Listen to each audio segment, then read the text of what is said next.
Blessed be everyone. Welcome to my YouTube channel. Today we are talking about the higher will, the magical will, that part of us that brings in the situations and brings to us and takes us to the experiences that we want to have.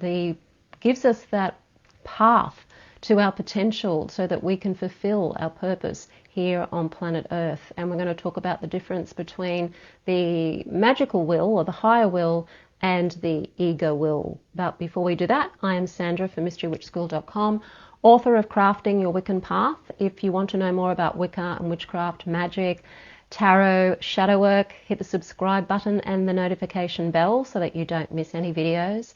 If you want to know where to start your witchcraft practice because you want to find out what your true will is, what your magical will actually is, and how to put it into effect, then take a look at my free video training. It's called How to Start Your Witchcraft Practice. There's a link in the description field below this video. So today we're talking about magical will. What is that magical will? It's very much our higher will or our true will. It's the will of what we're wanting to bring into the world. It's our desires for ourselves in the world. It's our divine force. It's the force behind our desires, to reach our potential, to create whatever it is that we came here to create. That's part of our magical will. It's our higher will, essentially, our divine will. Not to be confused with the ego will, which is more that hedonistic will of attachments and survival, which is what the ego's function is. It is to keep us alive here while we fulfill our divine will here on planet Earth. The problem is that for a very long time, our ego's actually been the one running the show, not our higher selves. And so we've completely lost touch with our magical selves, with who and what we really are. Instead, we believe that we're these finite beings that are just here to survive and do whatever it takes to survive. We don't realize what great beings we actually are. And our magical will is tapping into our greatness, I guess you could say. It's that part of us that is really behind why we're here, even.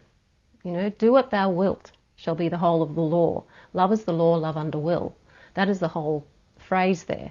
And it's not about just doing your ego will. When people think of, do what thou wilt, just means you can run amok and do whatever you want. That's very much ego will. It's not higher will. It was always meant to be the higher will, the divine will. Do what thou wilt shall be the whole of the law. Love is the law. Love under will. So it's about a higher will and bringing that into the world and acting on that. And that means we have to have a lot of self-awareness. We have to have an ability to be able to detach ourselves from our ego will and watch our ego in action and not get caught up in its shenanigans. We have to be able to do as much shadow work as we can to create that detachment from our ego will and see how the little will is often the will that creates problems for us here on planet Earth. And it's the higher will that's really trying to create something amazing here. So our higher will is like our big picture plan that we come down here with. And it goes beyond the self. It goes beyond just our minute self because it is beyond this idea of single ego self. It's our divine wisdom. So when we're aligning our magical will to our true will, then we really have the ability to be able to create amazing magic. And that magic is usually the magic that works really well. And often our magical will, once we are aware of it and once we start to focus on it, magic just happens anyway. It's not even like you have to do anything. It just starts to line up. It just starts to happen. So the whole idea is to understand what your magical will is, what your divine will is, and to allow yourself to get into the flow of that. So often in our programming and in our upbringing, our magical will, our true will, is stifled. It's held back. We're encouraged to follow our ego will. We're encouraged to see ourselves as these limited beings that have to scrounge around and hustle around in order to be able to survive here in the world. We give our power away to people and organizations that are seen to be more powerful than we are because they have more resources, more money, more power. When really that's not what we are at all. We are much more powerful than that, all of us. And when we start to tap into magic in a true sense, and we can get into it on a deeper, more spiritual sense rather than just trying to do what the ego wants us to do and do spells more for the ego, we can start to really become more self-aware, and the whole universe starts to open up and things really start to change.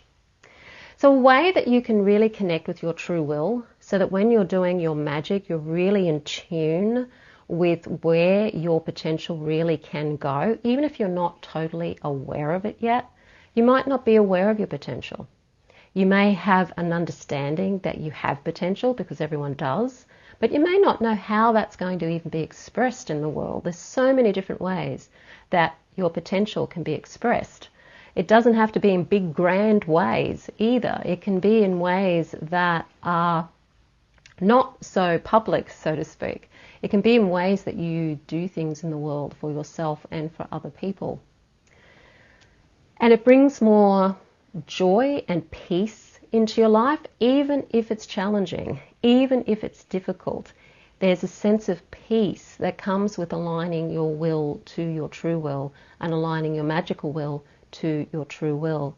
But the only way to know what this is all about is to start going on that route of self-awareness, doing meditation. Meditation that is really good for this sort of thing is the Advaita Vedanta meditations of the Who Am I? So that when you come across something that you're attached to, you can ask yourself, who is attached to this? And then when you say, well, I am, you can say, well, who am I? Who am I? And this works really well for even beliefs that you have that you know are limiting. Like you might have a belief, for example, that somebody like me can never find true love. Could never be happy in a relationship, and it feels real. Ask yourself, who is feeling that? Who is feeling that that's not possible? And you may answer, well, I am. Well, who am I? Who is the I that believes that they can never have a happy, fulfilling relationship? Who is the I that believes they can never have a beautiful home? Who is the I that believes these things? It's really starting to understand yourself and understand that we're programmed constantly since children into believing in doing things in a certain way. And if you want to exercise your true will, if you have if you're drawn to something, you're drawn to a place, you're drawn to an activity, you're drawn to something that doesn't feel like it's just an ego thing that's just maybe filling in a hole, for example, or filling in something that's missing, or passing the time, or becoming like a habit or an addiction. It's something that you know is of a higher nature and you really feel drawn to it. Then you're looking at what your true will is. And if there's anything in your way, then that would be the programming that's in your way. And so becoming more aware of what your programs are can help you tap more into your true will, so that when you do your magic, you're really exercising your magical will, and you'll see things really change when you do that. It takes courage, it takes a lot of trust, and when you put your will out there into the world, when you do magic and you put your desire or your intention out there, the other aspect of will is the receiving side, the trust side, knowing that it's already happened in the astral, it's already being created, it's already there, and it's just simply a matter of waiting until it does actually manifest in the physical world. And it will manifest in its own time, when the time is right. And if it's aligned with your true will, it will have to manifest at the right time. It won't manifest at the wrong time. So your ego might jump in and say, well, I want it now because of this, and this. And really it's not the right time.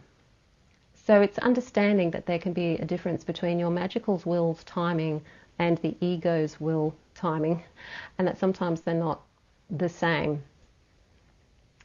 We are co-creators with the divine universe, and when we align ourselves with that divine force, things really do change in our lives.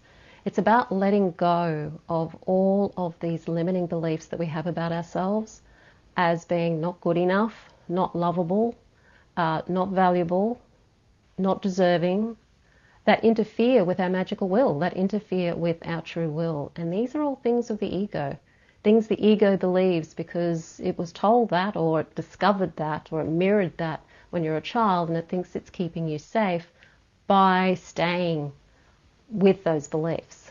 And you can change them. You can certainly change them. So I hope that brings some understanding to the difference between divine will and ego will. Sometimes it can be hard to know the difference between the two. All you need to know is often the ego will be aligned with your higher will. It's not that the ego is pulling you one way and your higher will is pulling you the other. Often they're aligned. Often the ego is quite happy to go along with the higher will. Sometimes it's not. And when it's not, that's usually time to do the shadow work and just figure out why it may be pulling you back. And it's usually due to some fear or some belief that you have that it's not safe to follow your higher purpose. Your divine will is something that you feel in the heart chakra. You feel drawn in that way. It comes through the heart. So when you feel into your heart when you're making a decision or you're thinking about your magic and what you want to do magically, if you feel into the heart chakra, even if you just place your hand on your heart and feel into it, you'll have an understanding whether this is part of your divine will or part of your more higher will, or whether it's just something that your ego thinks that it needs.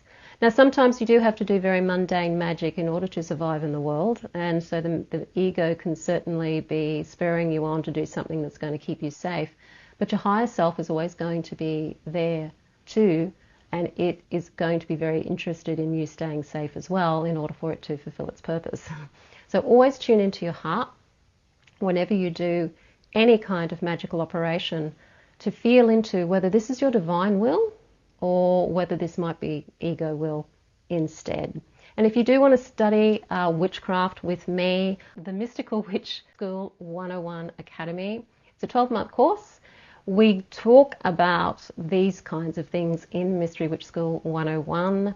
The course is designed to get you connected to your higher self and your magical will, to get you practicing witchcraft on a daily basis. That's going to have you feeling connected to who you are and to your spiritual practices, your spiritual side, that get you feeling like there's meaning in life as opposed to feeling like there's something missing. So the course is deliberately designed to help you do that through practicing the craft, through practicing various different meditations and techniques and exercises so that you can start to connect with yourself again. There's a link in the description field below this video for how you can find out more information about that course. If you like the video, hit the like button, share it with your friends. Don't forget to subscribe. I am Sandra from MysteryWitchSchool.com. Blessed be.